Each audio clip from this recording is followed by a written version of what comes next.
Ce sont en grande majorité des femmes. Elles lavent, cuisinent ou gardent des enfants au domicile de leurs employeurs. Dans de nombreux pays, les travailleurs domestiques, selon la terminologie de l'OIT, l'Organisation internationale du travail, sont parfois exploités. Pendant des années, les responsables politiques un peu partout dans le monde ont entretenu le statu quo. Mais l'adoption par l'OIT d'une convention spécifique en 2011 a permis des évolutions importantes. En Italie, premier pays à avoir ratifié ce texte, employés de maison et patrons ont créé leurs organisations professionnelles respectives et mènent des négociations collectives. Nous rencontrons la porte-parole du syndicat de travailleurs domestiques Filcams à Rome. Son credo, ensemble, on est plus fort.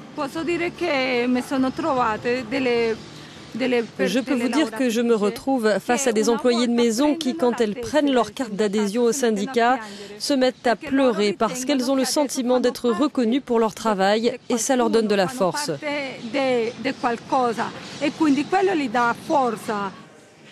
Actuellement, le syndicat mène la lutte pour que les travailleurs domestiques aient un statut équivalent aux autres salariés d'Italie et qu'en cas de congé maladie, ils touchent eux aussi des indemnités au-delà de 15 jours consécutifs d'arrêt.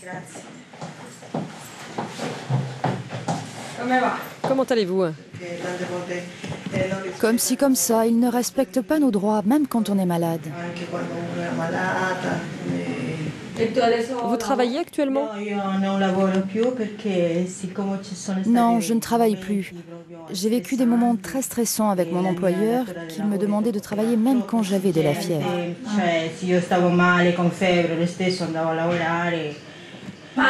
Et maintenant, est-ce que vous touchez des allocations chômage? Oh oui, grâce à Dieu. Et aussi parce que je vous ai contacté. Sinon, je n'aurais vraiment pas pu m'en sortir. Je me sentais tellement mal.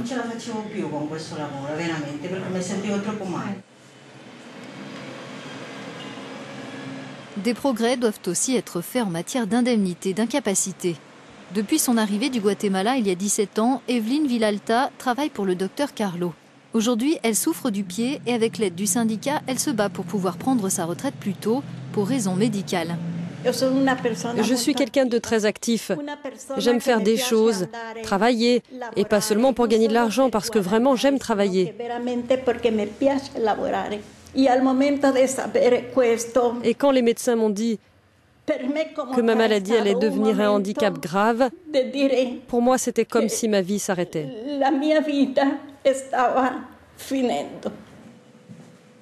L'Italie est l'un des rares pays où l'on trouve une association d'employeurs de travailleurs domestiques. Sa création s'explique par la force des syndicats dans l'histoire du pays.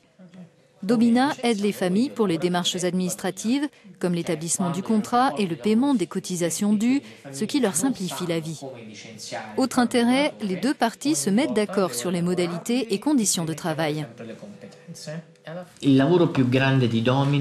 À l'heure actuelle, le plus gros travail pour Domina consiste à créer une culture du travail domestique en Italie. Notre pays est le premier à avoir signé la convention de l'OIT et ça a été possible grâce au travail que nous avons mené avec les syndicats.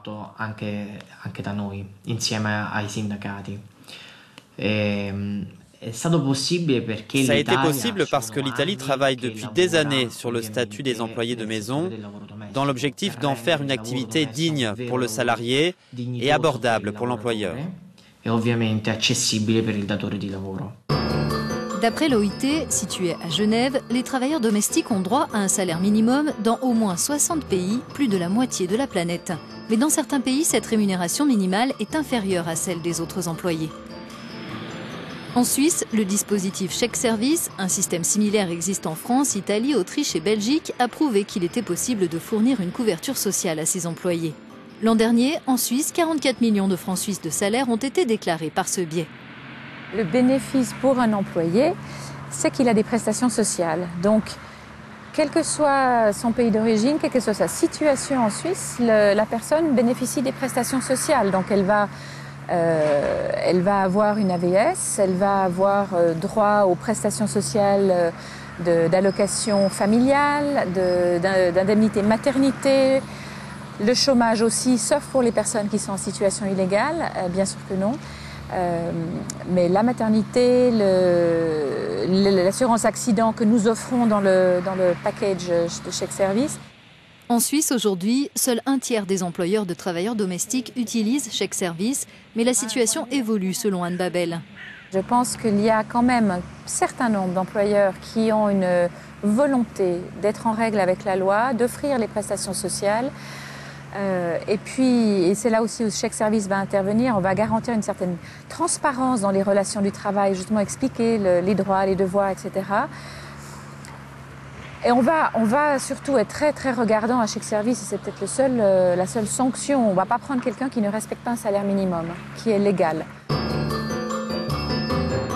À Hong Kong, l'emploi de travailleurs domestiques est une toute autre affaire. Ces dernières années, des cas d'esclavage moderne de jeunes femmes indonésiennes ont fait la une des journaux.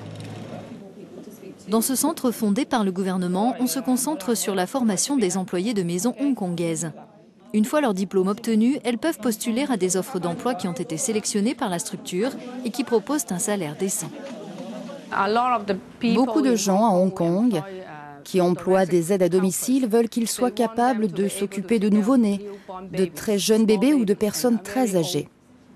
Cela demande beaucoup de soins et d'attention, parce que si on ne fait pas assez attention, on peut causer de nombreux accidents.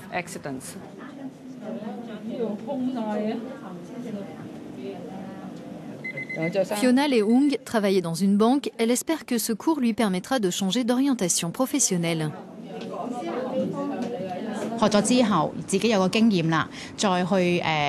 Après ma formation dans ce centre, quand j'aurai un peu d'expérience, je pourrai trouver un emploi en tant qu'aide à domicile pour m'occuper de nouveau-nés.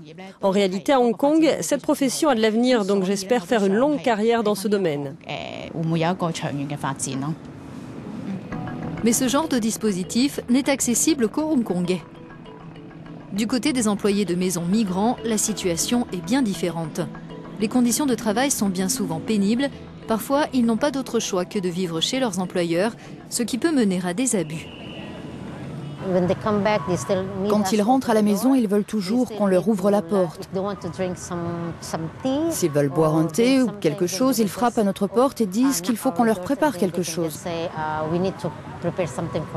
On est sollicité 24 heures sur 24. De nombreuses domestiques étrangères se retrouvent ici lors de leur unique journée de repos dans la semaine. Beaucoup évoquent des mauvais traitements. Certaines sont forcées de dormir dans la cuisine ou n'ont pas assez à manger. Diana Juanilo préfère, elle, ironiser sur son sort. Faire le ménage, laver la voiture, aller au marché, faire la cuisine, la lessive, le repassage. Je fais tout ça 18 heures par jour. Je dois aussi leur servir leurs 3 repas. Ils ne sortent pas. Et en plus, je devrais être plus patiente avec eux. Alors que ces employés de maison se réconfortent en étant ensemble, la mobilisation se poursuit du côté des ONG et de l'OIT pour que les lois en vigueur à Hong Kong, qui sont censées les protéger, soient réellement appliquées.